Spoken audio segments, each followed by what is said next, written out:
네, 오전장은 전약 후강이었습니다. 하지만 지금 이 구간에 들어왔을 땐 다시 한번 전강 후약으로 가려는 그런 방향성이 바뀌는 그런 구간에 들어가 있습니다. 지금 약보합권에 현재 거래가 진행 중에 있고요. 2675포인트 지나고 있습니다. 통상 이 중형주, 소형주가 강하게 오늘 시장을 끌고 가고 있고 그 가운데 대형주가 약간 얹혀가는 강보합권의 정도의 흐름을 보였었는데 이 대형주가 약간 좀 힘이 빠지게 되면서 결국에는 외국인과 기관의 수급 문제가 되겠죠. 다시 한번 지수가 보합권에서 헤매고 있는 그런 상황이 되겠습니다. 자, 이어서 분봉 넘어가 보겠습니다. 전 거래일 대비해서 0.4% 정도 밀리면서 현재 출발을 했었고요. 거의 시가가 저가였습니다. 2658포인트. 이제 그 다음에 강하게 우상향을 하면서 장중 고점을 기록했고 다시 한번 지금 수급에 따라서 다시 밀려 내려오고 있는 상황입니다. 거의 이제 시가 대비해서는 아직 양봉이지만 아슬아슬한 그런 내용이 되겠습니다. 자, 다음은 수급 넘어가겠습니다. 수급으로 보게 되면은 외국인하고 기관이 계속 팔죠. 이런 것들을 개인 혼자 맞기에는 확실히 좀 버겁습니다. 지금 외국인이 7거래일째 다 팔고 있는데요. 지난주부터 왜 이러는지 제조업에서 매도를 하고 있고 전기가스 쪽에서 사고 있는 그런 상황입니다. 전기가스 쪽에서는 뭐 한전 얘기도 있고 한국가스공사도 있고 다시 한번 가스가 불을 붙이는 그런 분위기가 이어지고 있습니다. 여기에만 외국인이 사고 있는 그런 내용이고요. 1,300억 매도였다가 지금은 2,000억까지 1시간 동안 갑자기 납빛이 싹 바뀐 외국인이 되겠습니다. 자, 그 옆에 기관 보겠습니다. 기관은 하루 단위로 계속 등락을 하고 있는 그런 내용이 될 텐데요. 그런데 이 팔 때는 많이 팔고 살 때는 쬐끔 사고 이게 좀 반복이 되고 있어서 아쉽습니다. 지금 대형주 쪽에서 팔고 있고 외국인과 마찬가지로 전기 가스 쪽에서는 사고 있는 기관이 되겠습니다. 1시간 전에 1,800억 매도였는데 그나마 기관은 조금만 더 매도세가 늘었네요. 1,900억까지 살짝 더 늘어나 있습니다. 자, 다음은 낙폭이 조금 더 나오고 있는 코스닥 체크해 보겠습니다. 코스닥은 반대로 강보합 정도 흐름입니다. 아까 1시간 전에 0.5%까지 오르면서 분위기가 전환되나 보다 이렇게 생각했었는데 이제 이러한 부분들이 다시 한번 힘이 빠지고 있습니다. 거래 대금도 그렇게 많지도 않고요. 지금 874포인트 지나가고 있는 지금 코스닥이 되겠는데요. 우선 역시 대형이 약합니다. 그 가운데 중소형이 아무리 끌어올리려고 해도 대형이 확실하게 리드를 하지 않으니까 이 부분이 확실한 상승으로 가지 않는 내용이 되겠습니다. 자, 다음 분봉 체크해 보겠습니다. 거래소하고 차트가 최근에 좀 계속 비슷하죠. 지난주에도 올라갈 때 같이 가고 내려갈 때 같이 내려가고 등락의 폭 차이만 있는 정도가 되겠는데요. 오늘은 약간 밀리면서 출발한 다음에 바로 올렸습니다. 투자 심리가 개선되나 싶더니 다시 한번 10시가 넘어간 이후부터는 탄력이 줄면서 지금은 약간은 하락 구간에 접어들어 있습니다. 자, 수급에 그 답이 있죠. 확실히 여기도 개인 혼자 막는 게 쉽지는 않아 보입니다.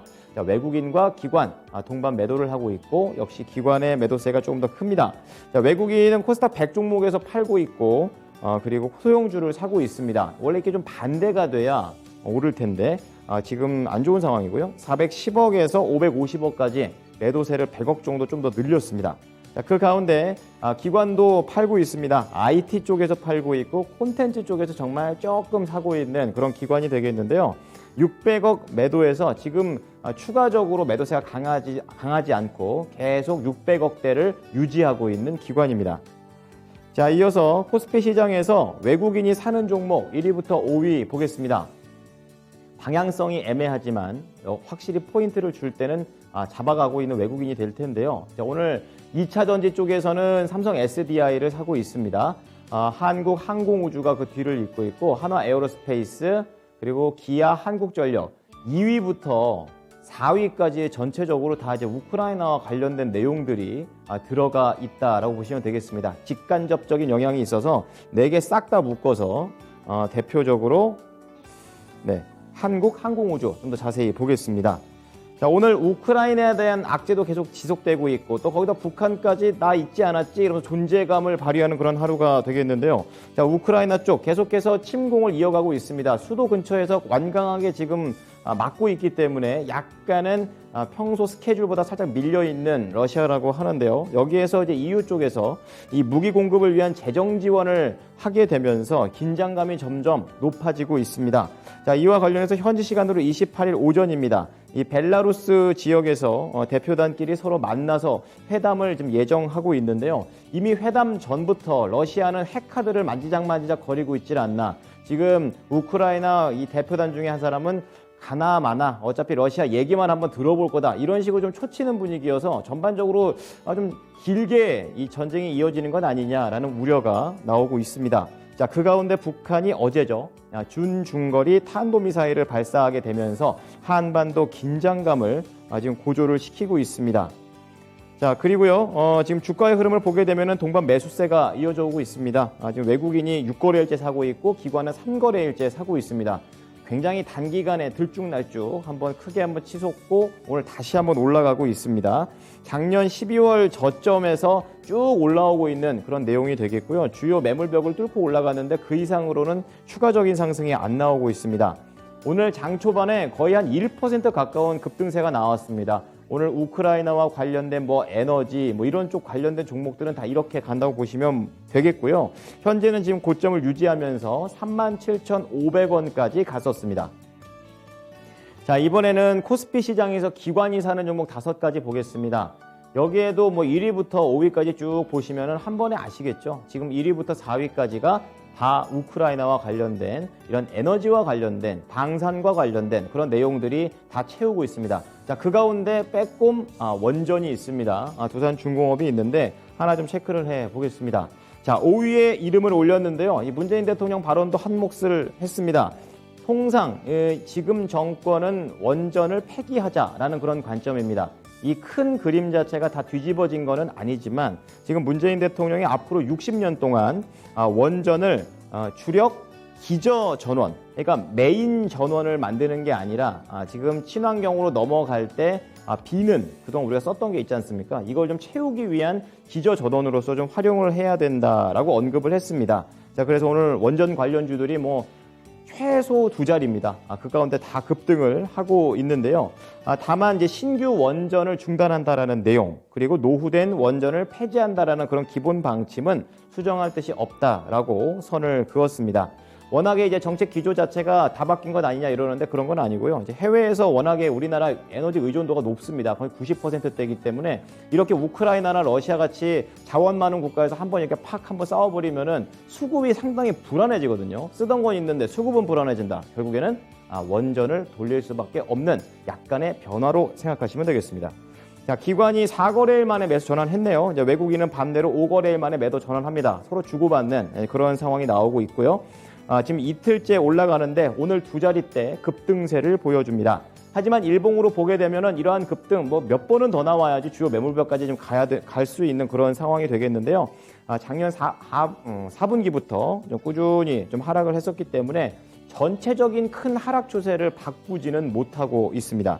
자, 오늘 하루 동안의 흐름을 보게 되면 진짜 원전주들은 그동안 눌려 있다가 환호를 하는 그런 내용이 되겠습니다. 무려 15%나 급등하면서 출발했고 지금 이 순간에도 조금씩 고점을 높여가고 있는 두산중공업입니다.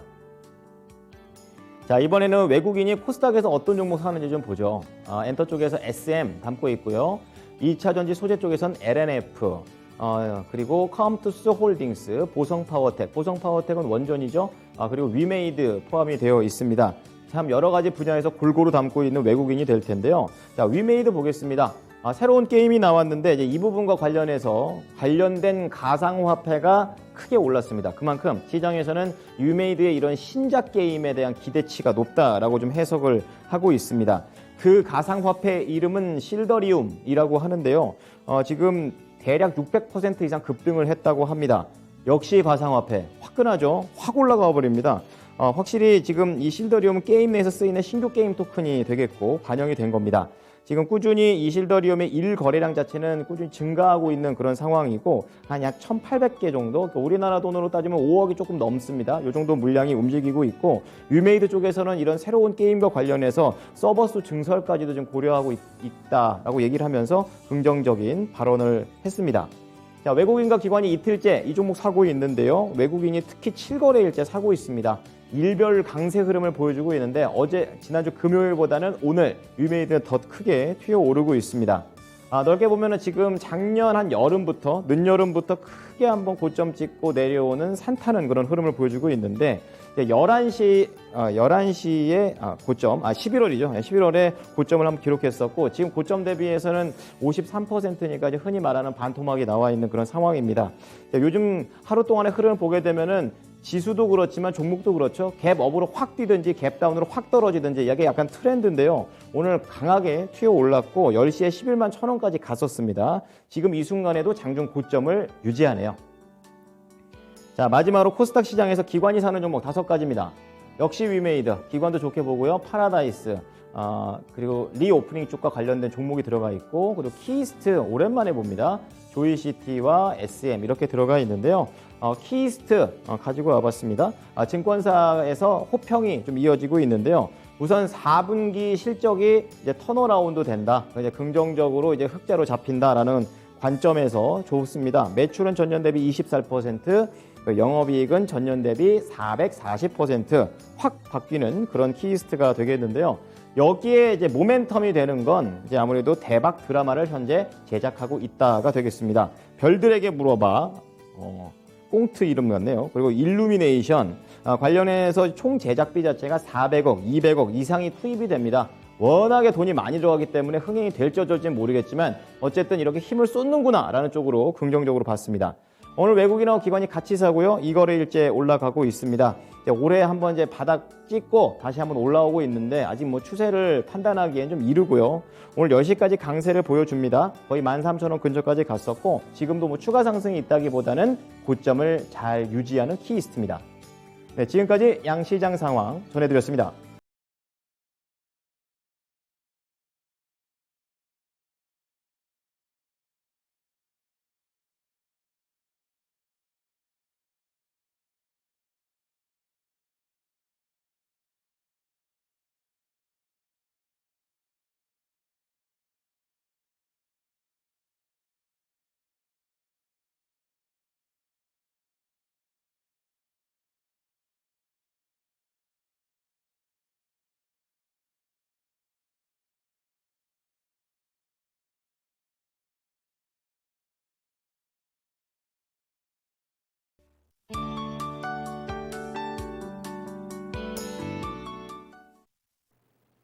네, 뭐 선물 시장 분위기는 나쁘지 않은데 시장은 계속해서 눌리고 있습니다. 좀 더 자세하게 좀 알아보겠습니다. 신한금융투자 이호석 PB입니다. PB님, 안녕하세요.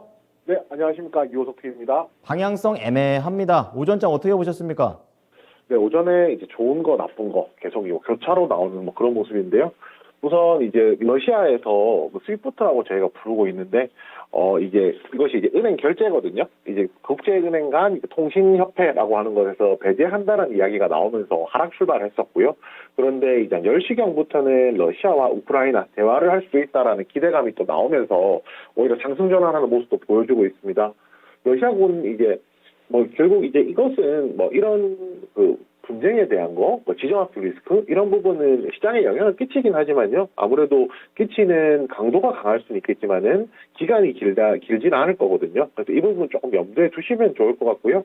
외국인과 기관들이 시장을 좀 순매도로 대응을 하고는 있지만은 외국인 매도세가 좀 점차 약화되는 모습을 보여주고 있습니다. 러시아 규제로 인해서 현지 사업에서 좀 우려감이 있는 자동차 업종 같은 경우가 조금 약세를 보이기도 했었고요.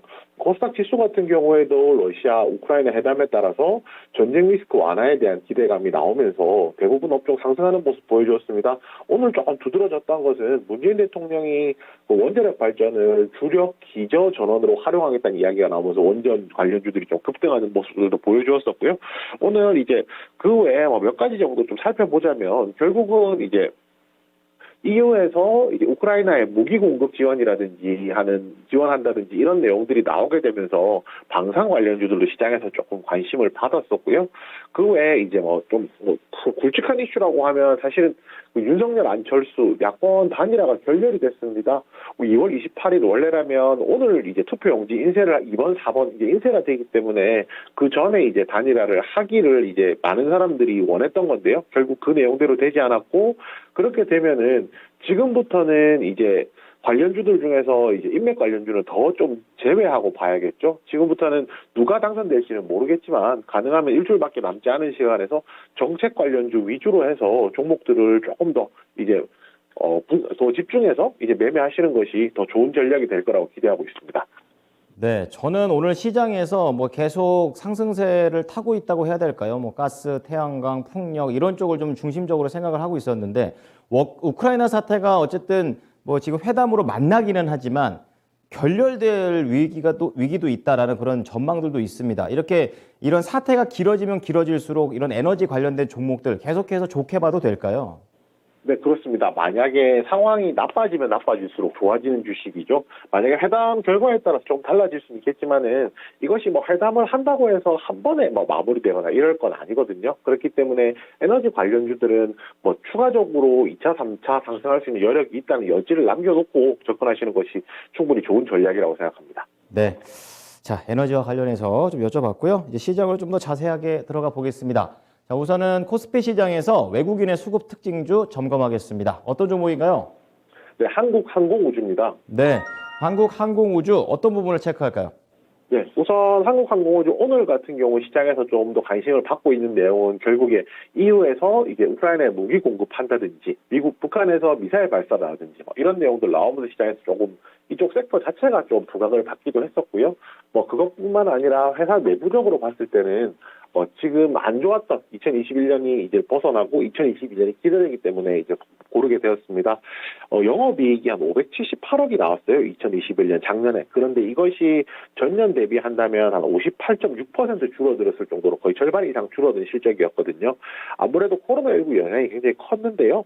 또 기체 부품과 관련된 이제 매출액 자체도 많이 줄었고, 그 다음에 완제기를 만들어서 수출하는 것도 수요가 줄어들면서 이 부분에서 영업이익들이 굉장히 줄어들었다고 할 수 있습니다. 그럼 반대로 올해 같은 경우 리오프닝이 시작된다라고 하면 수혜를 보지 않을까라는 기대감도 할 수가 있는데요. 실제로 이제 주력 고객사인 보잉이라든지 에어버스 같은 경우가 항공기 생산량을 증가시키려고 하고 있습니다. 리오프닝이 되면 아무래도 항공기가 더 많이 필요하기 때문이고요.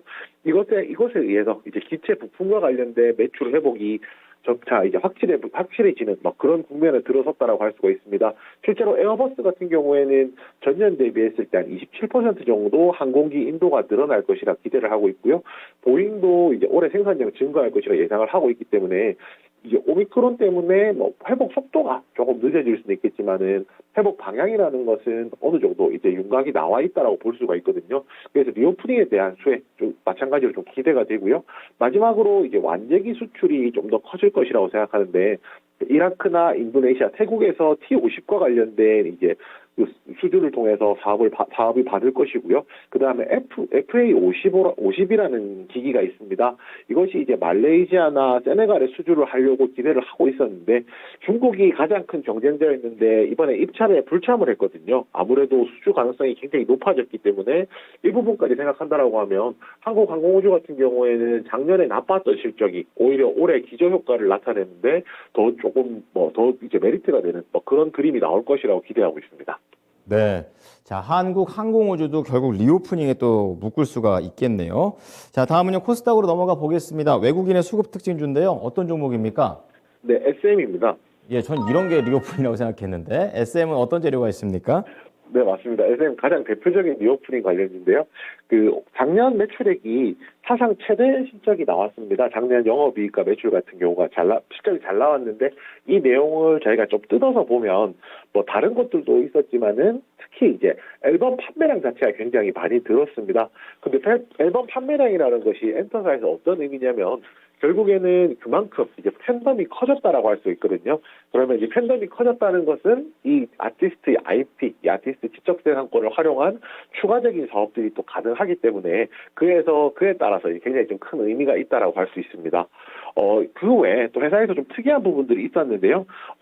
작년 한 해 동안 이제 F&B, 이제 음식료 업종 관련된 사업들을 청산한다든지 SM 스튜디오 센터를 매각을 한다든지 그런 관련된 사업들을 많이 정리를 했었습니다.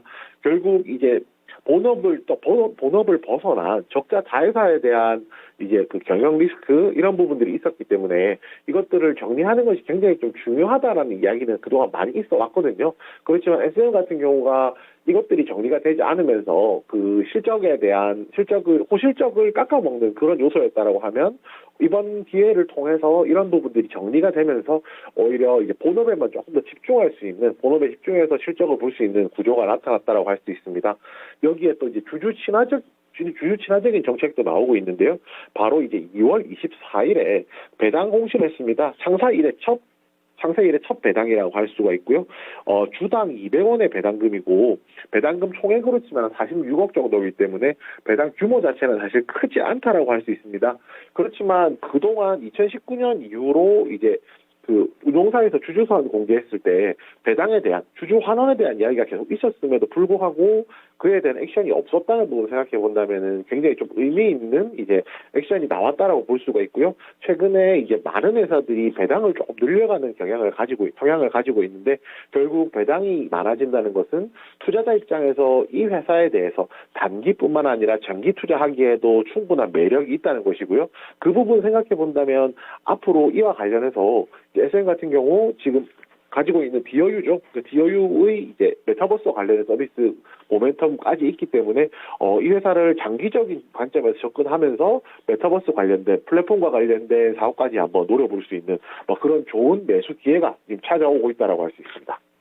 엔터와 플랫폼 이렇게 같이 묶여져 있는 엔터테인먼트 회사를 생각해 보면은 코스피에 하이브도 있다고 생각하는데 SM하고 하이브하고 어느 쪽이 조금 더 괜찮다고 보십니까?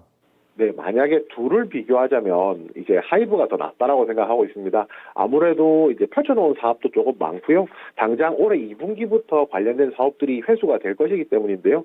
그래서 만약에 짧은 기간에 이제 2분기까지 지켜보고 모멘텀을 보신다라고 하면 하이브에 조금 집중하시는 것이 낫고요. 만약에 배당까지 고려하신다라고 하면 조금 더 긴 관점이라면 SM으로 접근하시는 것이 더 낫다고 생각합니다. 네, 투자 기간에 따라서 종목이 달라집니다. 길게 봤을 때 SM입니다. 참고해 보시기 바랍니다. 자, 이번에는 코스피 시장에서 기관의 수급 특징주 보겠습니다. 종목은요? 네, 두산중공업입니다. 네, 오늘 뭐 원전 활활 탑니다. 어떤 부분 볼까요? 네, 오늘 방금 말씀해 주신 대로 원전 관련주가 굉장히 투자 메리트가 많이 올라갔습니다. 아시다시피 이제 문재인 대통령이 원전을 주력 기저 전원으로 활용하겠다는 이야기가 있었는데요. 거기에 들어가는 코멘트 중에 하나가 60년 동안이라는 코멘트가 있었거든요. 그러면 이런 정책이라는 것이 단기에 이루어지는 것이 아니라 앞으로 긴 기간 동안 이렇게 운용이 된다는 것이기 때문에 이 부분에 있어서 원전 관련주 전체적으로 이제 시장에서 당연히 관심을 받을 수밖에 없다라는 생각을 가지고 있고요. 그 중에서 이제 두산중공업 같은 경우에는 산업은행이나 수출입은행의 이제 그 채권단으로부터 졸업도 앞두고 있는 상황이고 이런 부분 생각하면 충분히 좋은 회사라고 생각을 하고 있습니다. 실적이 이제 작년 4분기 실적이 영업이익이 361억 원으로 흑자 전환했거든요. 그 전에 2020년 4분기가 한 1,800억 정도 적자 났던 거 생각하면 괄목상대할 만한 실적 전환이라고 생각을 하고요. 작년 한 해 동안 보더라도 2,600억 원으로 흑자 전환 이런 부분 보았을 때 실적이 이제 어느 정도 정상화되는 시점에 이제 들어왔다라고 할 수가 있겠습니다. 여기에 이제 신규 수주 같은 경우에도 올해 같은 경우 7조 3천억 원 정도 이 수주가 더 늘어날 것이라 기대를 하고 있는데요. 올해 이제 한 9조 정도 수주가 날 것이라고 생각을 하고 이미 사우디나 이집트, 괌 같은 경우에 4조 5천억 정도 확보가 된 상황이기 때문에 이 부분 생각하면 개선된 실적이 유지될 것이다 라고 말씀드린 것이 맞을 것 같습니다. 회사가 가지고 있는 것이 소형 모듈형 원전, SMR이라든지 원전이라든지 이런 사업들에 투자를 할 건데 유상증자 일반 공모까지 납입이 다 되면서 이제 이러한 자금들을 결국 이제 방금 말씀드린 사업들에 활용을 할 수가 있는 것이거든요. 이 부분 생각한다라고 하면 두산중공업 같은 경우에는 지금보다 더 나은 이제 기업이 될 것으로 조금 생각을 해볼 수 있을 것 같습니다. 네. 두산중공업이었습니다. 그럼 마지막 종목 보겠습니다. 코스닥 시장에서 기관의 수급 특징주입니다. 어떤 종목인가요? 네, 조이시티입니다. 네, 조이시티 게임주 중에서 갖고 오셨는데요. 재료 소개해 주시죠. 네, 저희가 말반 계속하던 P2E 게임에 관련된 내용입니다. 조이시티가 이제 P2E 게임 신작인데요. 건십 배틀 크립토 컴플리트라는 것을 글로벌 서비스를 런칭을 했습니다. 오늘 이제 게시를 했는데요. 이 게임은 이제 한국이랑 중국, 싱가포르, 이제 P2E가 안 되는 나라를 제외하면은 전 세계 국가에 이제 서비스가 된다라고 보면 되고요. 이 게임에서 이제 티타늄이라는 것을 획득해서 이것을 밀리토라고 하는 토큰으로 바꿀 수 있는 뭐 그런 시스템이라고 생각하면 되고요. 이제 위믹스 플랫폼을 사용해서 사용을 하는 건데 이 전작 같은 경우가 전 세계 한 1억 다운로드 정도 기록이 되었었고 상대적으로 해외 유저들이 비중이 높은 전쟁 시뮬레이션 게임이라는 걸 생각해 본다면 P2E에 접목될 확률이 가능성이 굉장히 좀 많다라고 할 수가 있습니다. 그 외에 이제 프로젝트 M이라고 하는 미소녀 육성 역할 수행 게임도 상반기에 출시될 예정에 있고요. 또 디즈니와 픽사의 IP를 사용한 디즈니 나이츠 사가 뭐 더 킹 오브 파이터즈 같은 신작들도 있거든요. 결국은 신작도 나오고 또 이제 P2E 게임, 블록체인과 관련된 게임들도 꾸준하게 나오고 있는 시점이기 때문에 이 회사 같은 경우에는 게임이 당연히 재밌어야 되고 흥행이 돼야지 이제 추가적으로 주가가 상승할 수 있는 여력이 있겠지만 P2E 게임을 시작했다는 것 자체에 대해서도 충분히 뭐 주목해볼 만한 가치가 있다라고 생각합니다. 네, 게임이 재밌으면 좋겠습니다. P2E 게임과 관련된 종목까지 마무리로 봤습니다. 잠시 후 추천주 때 다시 연결을 해보도록 하고요. 12시 섹터별 점검해 보겠습니다. 박상정 앵커입니다.